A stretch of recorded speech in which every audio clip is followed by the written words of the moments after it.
శ్రీవల్లిని arrest చేసిన పోలీసులు, బయటపడ్డ భాగ్యం మోసం. ఇంతకు ఏం జరిగింది?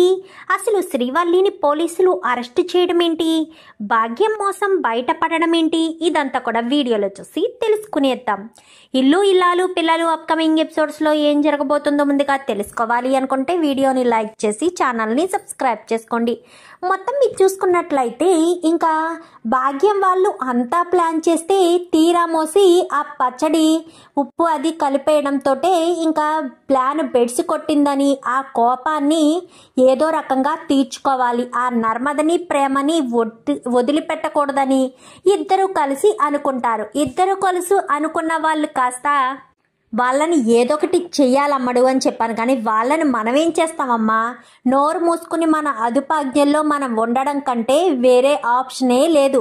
వాళ్ళు కేవలం మన పచ్చని మాత్రమే నాశనం చేశారు, మా మామయ్యకు నా గురించి బయట పెట్టలేదు, మనం ఇక మీదటైనా జాగ్రత్తగా ఉండడం మంచిది అనగానే అలా ఎలా వదిలేస్తాము, ఎట్టి పరిస్థితుల్లో వదిలిపెట్టను. మొత్తం విషయం అంతా కూడా నాకు బాగా అర్థమైంది, వాళ్ళిద్దరినీ ఎలా దెబ్బ కొట్టాలో నేను చూసుకుంటాను కదా, నేను మంచి ప్లాన్ చేసి అప్పుడు నీకు ఆ ప్లాన్ని చెప్తాను అని చెప్పనేసరికి ఏం ప్లాన్ చేస్తామమ్మా, మనం ఏం చేసినా వాళ్ళ ముందు అట్రప్లాపే అవుతుంది, అది గుర్తుపెట్టుకుని ఏదైనా ప్లాన్ చేయాలి. అయినా నాకు తెలిసి వాళ్ళ ముందు కుప్పిగంతులు వేయడం అనవసరమని అనిపిస్తుంది, ఎందుకంటే వాళ్ళు అన్నింటికీ తెగించేశారు. ఎందుకంటే మన వైపు తప్పుంది, మనం తప్పులు చేస్తున్నాం, మోసాలు చేస్తున్నామన్న విషయం వాళ్ళకు తెలిసింది.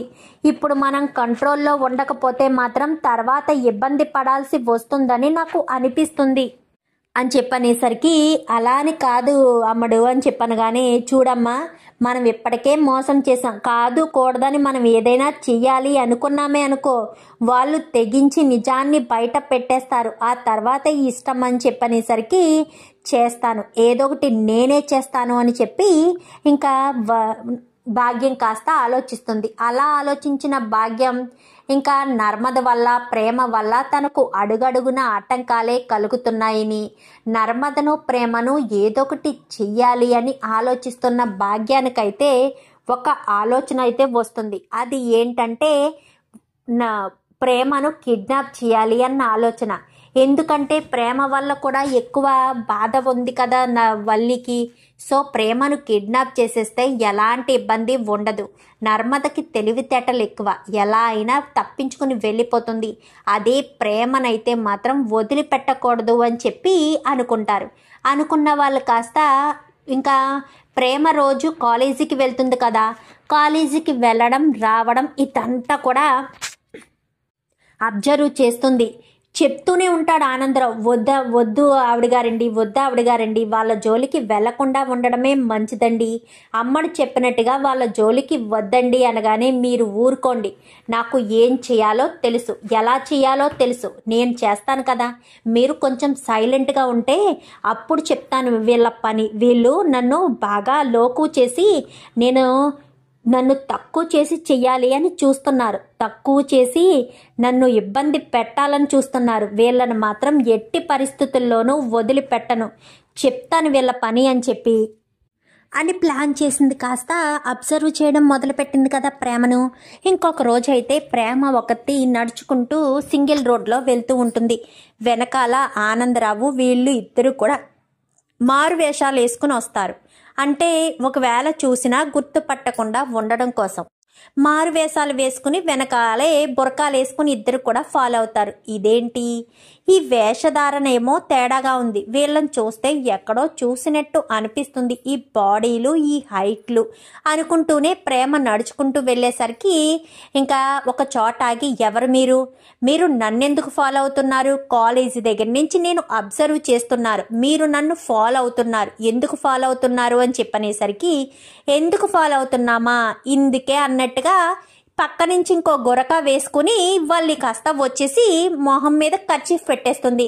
అమ్మడు నువ్వా అని చెప్పాను, కానీ నేనే అని చెప్పి ముగ్గురు కూడా ఒక ఆటోలో తనని ఎక్కించుకుని సరాసరి వాళ్ళు కొత్తిల్లు ఉంది కదా, కొత్తిల్లు ఎవరికీ తెలియదు కదా, సో ఆ ఇంటికి తీసుకువెళ్ళిపోయి ఒక చైర్లో కట్టేస్తారు. చైర్లో కూడా కట్టేసి చేతులు కాళ్ళు కట్టేసి కాళ్ళకి క్లాత్ కట్టేస్తారు, నోటికి కూడా ప్లాస్టర్ వేసేసరికి ఇప్పుడు ఇంతకీ తినని ఎందుకు తీసుకొచ్చారు అని చెప్పి ఇంకా తను గదిలో పెట్టేసి వీళ్ళు మాట్లాడుకుంటూ ఉంటారు.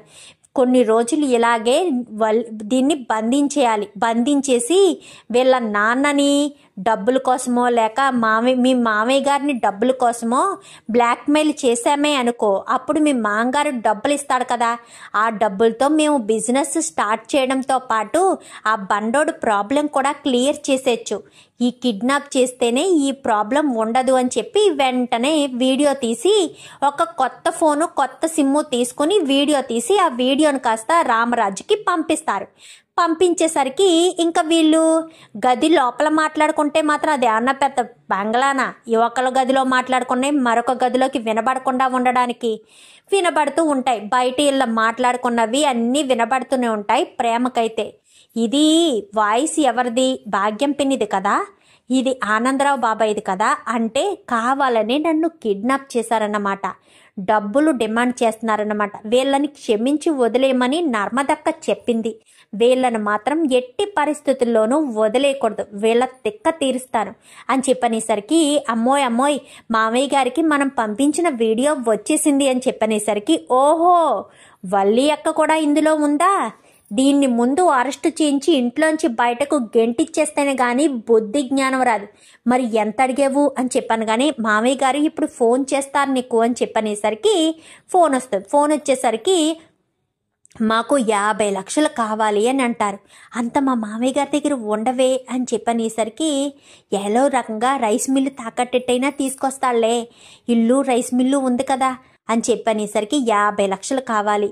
ఈ విషయం పోలీసులకు కానీ లేక వేరే వాళ్ళకి ఎవరికైనా తెలిసిందే అనుకో, మీ చిన్న కోడల్ని చంపేస్తామని చెప్పి వాయిస్ మార్చి మాట్లాడతారు. ఇదంతా కూడా గదిలో ఉన్న ప్రేమ వింటుంది.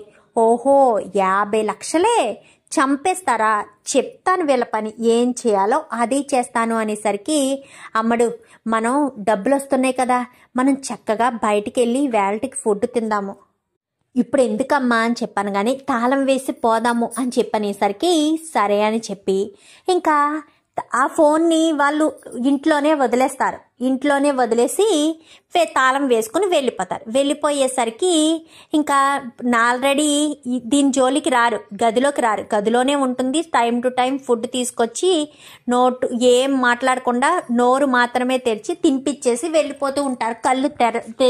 కళ్ళు గంటలు ఎప్పకపోవడంతో ఇంకా వచ్చినప్పుడు ఎప్పుడో మొత్తానికైతే తెలివైందే కదా పొట్టిదానికి పుట్టెడు బొద్దులు ఉంటాయి అన్నట్టుగా తెలివితేటలు ఎక్కువే కదా ప్రేమకు.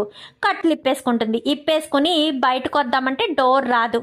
అది ఏమన్నా పెద్ద బంగ్లాల గట్టిగా లాగితే డోర్ ఊడొచ్చేస్తుంది, పక్కన పడేసేసరికి బయటకు వచ్చి చూసేసరికి ఎక్కడ చుట్టూ తలుపులు వేస్తుంటాయి. ఎలా బయటికి వెళ్ళాలి అని అనుకునేసరికి ఆ డోర్ పగలగొట్టినట్టే ఈ డోర్ కూడా పగలగొట్టేస్తే ఎలాంటి గొడవ ఉండదు కదా అని చెప్పి ఇంకా డోర్ పగలగొడదామనుకునేసరికి ఈలోపు రామరాజు ఫోన్ చేస్తూ ఉంటాడు. ఫోన్ వైబ్రేషన్లో గుయ్యి గుయ్యి గుయ్యి అంటూ సౌండ్ వస్తుంది. అది ఏం చేస్తారు, ఒక కుండలో పెడతారు. కుండలో గుయ్యి గుయ్యమనేసరికి కొండ దగ్గరికి వెళ్ళి ఫోన్ కాస్త లిఫ్ట్ చేసేసరికి హలో మామయ్య అని చెప్పాను. కానీ అమ్మ ప్రేమ నువ్వు క్షేమంగానే ఉన్నావా అని చెప్పాను. కానీ నేను క్షేమంగానే ఉన్నాను మామయ్య అని చెప్పనేసరికి ఎక్కడున్నావమ్మా, వాళ్ళు నిన్ను ఏమీ చేయలేదు కదా అనగానే నన్ను ఏం చేయలేదు మామయ్య, నేను వాళ్ళంతా బయటికి వెళ్ళినప్పుడు కట్లు విప్పేసుకున్నాను, అసలేంటో వీళ్ళెవరో అన్నీ ఇంటికి వచ్చాక చెప్తాను అని చెప్పి ఇంకా ఆ ఫోన్ పట్టుకుని తలుపులు బద్దలు కొట్టుకుని అక్కడి నుంచి కాస్త సరాసరి ఇంటికి వచ్చేస్తుంది.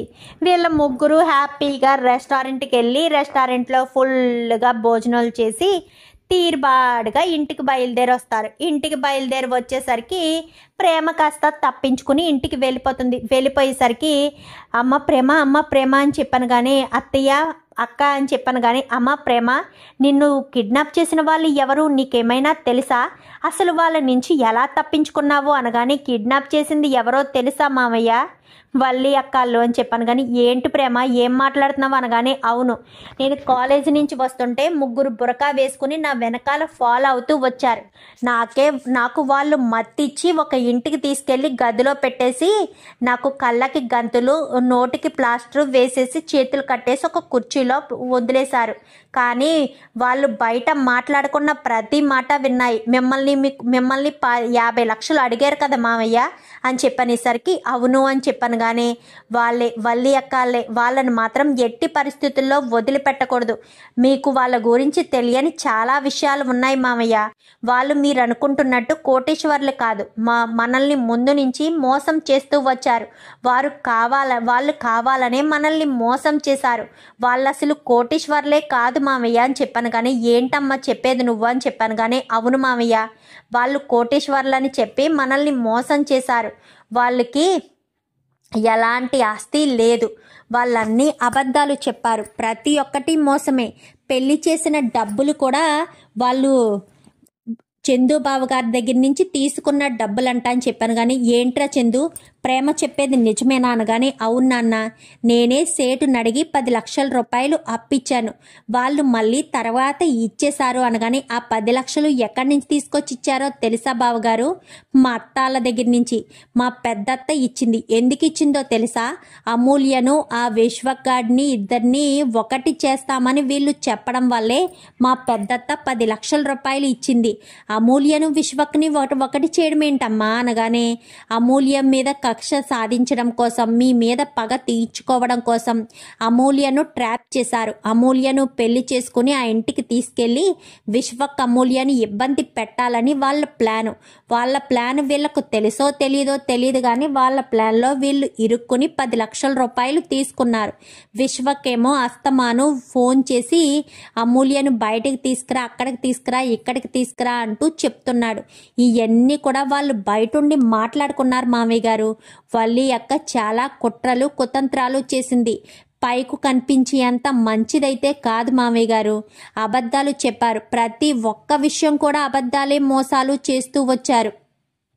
ఇదే కాదు, నా ఫోటోలు ఆ ఇంట్లో వాళ్ళకి చూపించింది కూడా వల్లి అక్కే. ఇలా మీరు నన్ను అనుమానిస్తున్నారని చెప్పి వాళ్ళు అంత పెద్ద గొడవ చేసేటట్టు చేసింది వల్లి అక్క వాళ్ళే. అంతా వీళ్ళే చేశారు మామయ్య గారు. అప్పుడు దొంగతనం చెయ్యాలి అని ప్రయత్నించింది కూడా వీళ్ళే. కావాలనే మీ దగ్గర 25 లక్షలు వాళ్ళు తీసేసుకోవాలని ప్రయత్నించారనే మేము పచ్చట్లు ఉప్పు కలిపి మీరు మోసపోకుండా వాళ్ళ మాయ మాటలు నమ్మకుండా చెయ్యాలని మేమే చేశాము. నిజానికి వాళ్ళు అప్పు తీర్చే బిజినెస్లు పెట్టే పని కాదు మామయ్య గారు. వాళ్ళు కావాలని అప్పు తీర్చాలి అన్న ఉద్దేశంతో వాళ్ళు ఎక్కడ పడితే అక్కడ అప్పులు చేసేసారంట. ఆ అప్పులన్నీ తీర్చడం కోసమే నన్ను కిడ్నాప్ చేసి నా దగ్గర నుంచి మీ ద్వారా 50 లక్షల రూపాయలు తీసుకోవాలి అని ప్లాన్ చేశారు.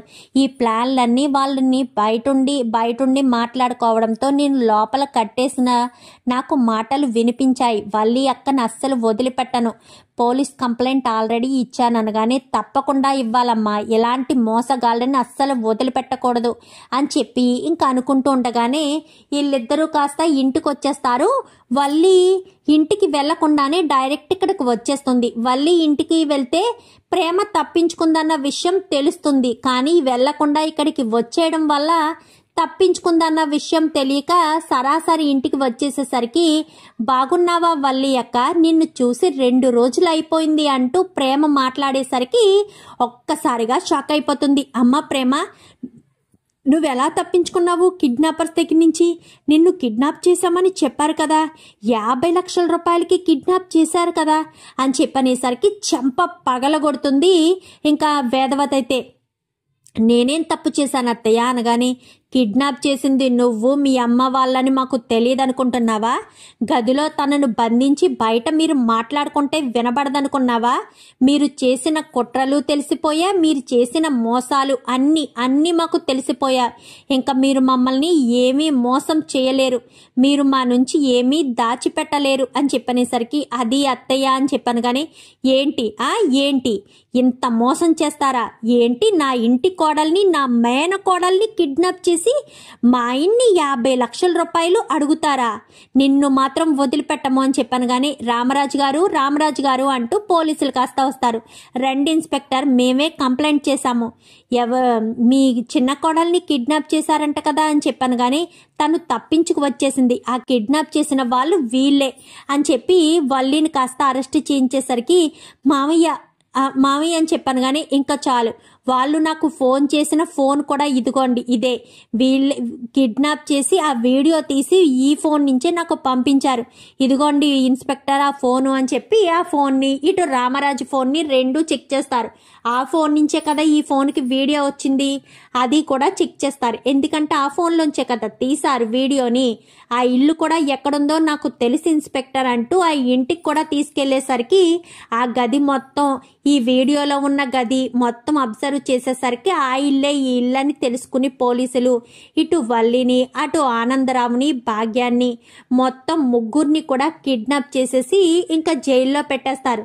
జైల్లో పెట్టేసేసరికి ఇంకా వల్లి వాళ్ళు అరెస్ట్ అయ్యారంట అత్త అని చెప్పాను. కానీ వాళ్ళు అరెస్ట్ అవ్వడం ఏంట్రా అని చెప్పాను. కానీ 2 రోజుల నుంచి ప్రేమ కనిపించట్లేదు అని అనుకున్నాం కదా, ప్రేమను వాళ్ళే కిడ్నాప్ చేశారంట అనగాని ఏం మాట్లాడుతున్నావురా, ప్రేమను వాళ్ళు చేయడం ఏంటి అనగానే అవునత్త, ప్రేమ కనిపించట్లేదు అంటే నేను అడగలేదు, కానీ ఏమైందో కనిపించలేదు అని అనుకున్నాం కదా, ప్రేమను వాళ్ళే ఎత్తుకెళ్ళిపోయి ఆ రామరాజు గారిని 50 లక్షల రూపాయలు డిమాండ్ చేశారంట. వాళ్ళకి చాలా అప్పులున్నాయంట, అందుకోసం ఆ అప్పులు తీర్చుకోవడం కోసం మన బాధ మన ప్రాబ్లము నుంచి బయటపడడం మనకు 10 లక్షలు ఇవ్వాలి కాబట్టి వీళ్ళు ప్రేమని కిడ్నాప్ చేసి 50 లక్షల రూపాయలు డిమాండ్ చేశారంట. ప్రేమ తెలివైంది కదా, వాళ్ళ దగ్గర నుంచి తప్పించుకుని వచ్చి పోలీస్ స్టేషన్లో కంప్లైంట్ చేసి వల్లిని వాళ్ళ అమ్మా నాన్నలను అరెస్ట్ చేయించింది అని చెప్పాను. కానీ మంచి పని జరిగిందిరా, నా మేనకోడలు జోలికొచ్చిన వీళ్ళని వదిలిపెట్టకూడదు, పదరా ముందు మన స్టేషన్కి వెళ్దామని చెప్పి స్టేషన్కి వెళ్ళి ఇంకా భాగ్యాన్ని చెంప పగలగొడుతుంది. నా మేనకోడల్ని కిడ్నాప్ చేసి 50 లక్షల రూపాయలు డిమాండ్ చేస్తారా, మీ బొద్దులు పోనిచ్చుకున్నారు కాదు అని చెప్పి మాట్లాడేసరికి అది కాదండి అని చెప్పాను. కానీ ఏది కాదు, ఎంత దారుణంగా ఇంత డబ్బు కక్కుర్తి ఉంటుందని అస్సలు అనుకోలేదు, నా కోడలు జోలికొస్తే చూస్తూ వదిలిపెడతామనుకున్నారా అనగాని ఇన్స్పెక్టర్ వీళ్ళని ఎట్టి పరిస్థితుల్లోనూ వదిలిపెట్టకండి అనగానే ఆల్రెడీ రామరాజు గారు వీళ్ళ మీద కంప్లైంట్ ఇచ్చారు, వీళ్ళని మాత్రం వదిలేదే లేదు, ఎట్టి పరిస్థితుల్లో వదిలిపెట్టము వీళ్ళని అని చెప్పనేసరికి సరే అని ఇంకా వల్లి కాస్త అది కాదండి మీరే మమ్మల్ని కాపాడాలి అనగాని అసలు నీకు బుద్ధి జ్ఞానం ఉందా, నా మేనకోడల్ని మీరే దాచిపెట్టి ఇప్పుడు నేను మిమ్మల్ని కాపాడాలా, నిన్ను గనక నేను కాపాడి ఇంటికి తీసుకెళ్తే రామరాజు కుటుంబం అంతా చీ అంటారు, నా ఇంట్లో వాళ్ళే నన్ను చీ కొడతారు, ఎందుకంటే నీ మేనకోడల్ని కిడ్నాప్ చేసిన వాళ్ళనే నువ్వు రిలీజ్ చేసి తీసుకొచ్చావా అని నా తమ్ముడు నా మరదలు మా అమ్మ నన్ను చీ కొడతారు, నా మేనకోడల దృష్టిలో నేను చెడ్డదాన్ని అవుతాను, అయినా మిమ్మల్ని నేనెందుకు విడిపించాలి, మిమ్మల్ని విడిపించడం వల్ల నాకేం ఉపయోగం ఉంది, మీ వల్ల నాకు ఎలాంటి ఉపయోగం లేదు, పైగా రామరాజు వాళ్ళకి కూడా మీరు నా దగ్గర నుంచి తీసుకున్నారు 10 లక్షలని, అమూల్యకు నా మేనల్లుడికి జత చేయడానికే మీరు ఇది చేశారన్న విషయం కూడా తెలిసిపోయింది, మిమ్మల్ని ఇక్కడ ఉంచినా ఒకటే బయటికి తీసుకెళ్ళినా ఒకటే, మీ వల్ల బయటికి వెళ్ళినా నాకు ఎలాంటి యూజు ఉండదు, పైగా రామరాజు కోడల్ని కూడా ఇంటికి రానివ్వడు, తన చిన్న కోడల్ని కిడ్నాప్ చేసిన నిన్ను ఎందుకు ఇంటికి రానిస్తాడు, ఎట్టే పరిస్థితుల్లో రానివ్వడు, తొందరలోనే నీకు విడాకులు కూడా వచ్చేస్తాయి, చందు చేత నీకు విడాకులు కూడా ఇప్పిస్తారు, ఎందుకంటే ఇంట్లో వాళ్ళనే నువ్వు వదిలిపెట్టలేదు డబ్బుల కోసమని, సొంత మామగారినే 50 లక్షల రూపాయలకి డిమాండ్ చేశావు అన్న విషయం కోర్టులో చూపించినా ఎలాంటి నీకు యూజ్ ఉండదు, ఇంకా మీ ముగ్గురు హ్యాపీగా జైల్లో ఉండొచ్చు, టైం టు టైం ఫుడ్ వచ్చేస్తుంది, టైం టు టైం నిద్ర, హ్యాపీగా ముగ్గురు ఒళ్ళు వంచుకుని పని చేసుకోవచ్చు, మీకు ఇంకా ఎలాంటి ప్రాబ్లం లేదు అనగానే ప్లీజ్ అండి అనేసరికి ఈలోపు రామరాజు కుటుంబం అంతా వస్తుంది, వచ్చేసరికి ఇన్స్పెక్టర్ ఎట్టి పరిస్థితుల్లోనూ వీళ్ళని వదిలిపెట్టకూడదు అనగానే ఎట్టి పరిస్థితుల్లోనూ వదిలిపెట్టం సార్, ఇది కిడ్నాప్ కేసు, పైగా కిడ్నాప్ అయిన అమ్మాయే సాక్ష్యాలు చూపించి మరీ వీళ్ళే చేశారు అని చెప్పిన తర్వాత ఎలా వదిలిపెడతాము, మీ ఇంటి కోడలే మీ చిన్న కోడల్ని కిడ్నాప్ చేసి 50 లక్షలు అడిగిన తర్వాత ఇంటి దొంగ ఇంత దరిద్రంగా ఇంత దారుణంగా ప్రవర్తించిందని జడ్జి గారికి చెప్పిన జడ్జి గారు తూ అని ఉమ్మేస్తారు. ఇంకా వీళ్ళు జీవితాంతం జైల్లో ఉండడమే సార్. ఇంకా మీరు ఎలాంటి బెంగ పెట్టుకోవద్దు. అలాగే విడాకులు కూడా అపీల్ చేయండి. ఇలాంటిది మీ ఇంట్లో మళ్ళీ కోడలుగా అడుగు పెడితే తర్వాత మీరే ఇబ్బంది పడాల్సి వస్తుందనగానే ఆ విషయంలో ఎలాగా తగ్గేది లేదులేండి ఇన్స్పెక్టర్. ఎట్టి పరిస్థితుల్లో తనను భారీగా స్వీకరించేది లేదు అని చెప్పి ఇంకా చందు కాస్త మాట్లాడతాడు. ఇంకా అందరూ కూడా ఇంటికి వచ్చేస్తారు. ఇంటికి వచ్చేసిన తర్వాత ఇన్ని రోజులు నాకెందుకు చెప్పలేదు అనగానే తను కూడా మాలా ఒక ఆడపిల్లే కదా మామయ్య గారు, ఎన్నో ఆశలతో అత్తవారింట్లో అడుగుపెట్టింది. తను ఇంటి కోడలుగా ఉండాలనుకుంది. ఏదో అబద్ధాలు చెప్పి మోసాలు చేసి ఆడపిల్ల పెళ్లి చేయడం కామనే కదా. ఏ ఆడపిల్లైనా సంతోషంగా ఉండాలి అనే కదా తన తల్లిదండ్రులు కోరుకుంటారు. అందుకే మాకు నిజం తెలిసినా మాలాంటిదే కదా అని చెప్పి మేము నిజాన్ని చెప్పలేనందుకు గాను మాది చేతకానితనంగా తీసుకుని ఇప్పుడు ప్రేమను కిడ్నాప్ చేసింది. ఎంత దారుణంగా ప్రవర్తించిందో చూస్తున్నారు కదా అని చెప్పనేసరికి అవును, అస్సలు వదిలిపెట్టకూడదు అని చెప్పి అనుకుంటారు. ఇంకా చందు, ఏరా పెద్దోడా బాధపడుతున్నావా అనగానే నేనెందుకు బాధపడతాను నాన్న, ఇలాంటిది మోసం చేసి కుట్ర చేసి నా జీవితంలోకి వచ్చినందుకు నేనెందుకు బాధపడాలి. నాకు మంచి జరగాలి అని కోరుకుని ఇంతమంది నాకు సపోర్ట్గా నాతో తోడుగా ఉండగా ఎవరో నా జీవితంలోకి వచ్చిన వాళ్ళు అబద్ధం చెప్పి మోసం చేశారన్నంత మాత్రాన నేను బాధపడతానా? ఎట్టి పరిస్థితుల్లో బాధపడను. నేను ఇంకా దాని నిజ స్వరూపం వీలైనంత తొందరలోనే తెలిసిందని చాలా సంతోషపడుతున్నాను అని చెప్పి ఇంకా చందు అంటాడు. చందు అనేసరికి ఇంకా అంతా కూడా చాలా సంతోషంగా ఇంకా చాలా హ్యాపీగా అయితే ఉంటారు. అంటే సంతోషం హ్యాపీ అంటే తను ఎలాంటిదో అనేది ముందే తెలుసుకున్నారు కదా, అందువల్ల వాళ్ళు సంతోషంగానే ఉంటారు. కానీ లోపల మాత్రం చందు బాధపడతాడు.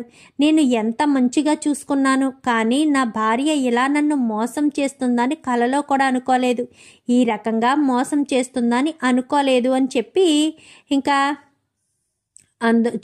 చెప్పేసరికి ఇంకా ఏం మాట్లాడకుండా చందు అర్థం చేసుకుంటాడు. అయినా తనది సెన్సిటివ్ మనస్తత్వం కదా. ముగ్గురు కూడా ఒక చోట కూర్చుని ఏరా అన్నయ్య బాధపడుతున్నావా అనగానే బాధపడట్లేదురా, నిన్నే క్షమాపణ అడుగుతున్నాను. నా భార్య కదా నీ భార్యను కిడ్నాప్ చేసింది అనగానే దానికి ఏం కాలేదు కదా, ప్రేమ తెలివైంది, ఎలా అయినా తప్పించుకుని వచ్చేస్తుందని నాకు తెలుసు. అసలు ఇదంతా చేసింది వల్లి వదిన వాళ్ళన్న విషయం తెలిసాకనే జీర్ణించుకోలేకపోతున్నాను, ఆ విషయమే తట్టుకోలేకపోతున్నాను అని చెప్పాను. కానీ నేను అదే అనుకుంటున్నాను. అసలు వల్లి ఎలా ఎందుకు చేసిందో తెలియడం లేదు, వల్లి ఎంత దారుణంగా ఎందుకు ప్రవర్తించిందో తెలియడం లేదు అని చెప్పనేసరికి అదే కదా అర్థం కాని పరిస్థితి అని చెప్పి ఇంకా అనుకుంటూ ఉండేసరికి ఇంకా రామరాజు కూడా వాళ్ళతో కూర్చుని బాధపడుతున్నావురా పెద్దోడా అని చెప్పాను. కానీ నేనెందుకు బాధపడతాను నాన్న, ఎంతమంది ఉండగా నేను బాధపడవలసిన అవసరం లేదు. కానీ ప్రేమ గురించే బాధపడ్డాను, ప్రేమకి ఏమీ కాలేదు కాబట్టి సరిపోయింది. వాళ్ళు ఏదైనా ఆలోచించి ప్రేమకి ఏదైనా అపాయం తలపెట్టి ఉంటే ఇంటిలిపాది ఎంతగానో బాధపడేవాళ్ళం. ఒక కోడలు మరొక కోడల్ని ఇలా చేసింది, పలానా రామరాజు గారు కోడలు అంటూ అందరూ కూడా నీ పేరు ఎత్తి మరీ మాట్లాడతారు కదా నాన్న, అలాగే జరుగుతుందని బాధపడ్డాను. కానీ ప్రజెంట్ అలా ఏం కాలేదు, నాకు చాలా సంతోషంగా ఉంది అని చెప్పి ఇంకా చందు కాస్త మాట్లాడతాడు. ఇంకా పోలీస్ స్టేషన్లోకి వచ్చిన ముగ్గురు కూడా నేను వద్దు అని చెప్తూనే ఉన్నా, నా మాట వినిపించుకోలేదు. ఇదంతా చేసింది నువ్వే భాగ్యం, మనం ఈరోజు ఇలా చెప్పకూడదు తినడానికి కారణం నువ్వే. మన జీవితాలు ఇంకా జీవితాంతం జైల్లో ఉండడం తప్ప బయటకు వచ్చే ఛాన్స్ లేదు అని చెప్పి అనుకుంటారు. చూద్దాం మరి రాబోయే ఎపిసోడ్స్లో ఏం జరుగుతుందో. వీడియో నచ్చితే లైక్ చేసి ఛానల్ని సబ్స్క్రైబ్ చేసుకొని పక్కనే ఉన్న బెల్ సింబల్లో ఆల్ పై క్లిక్ చేయండి. Thank you for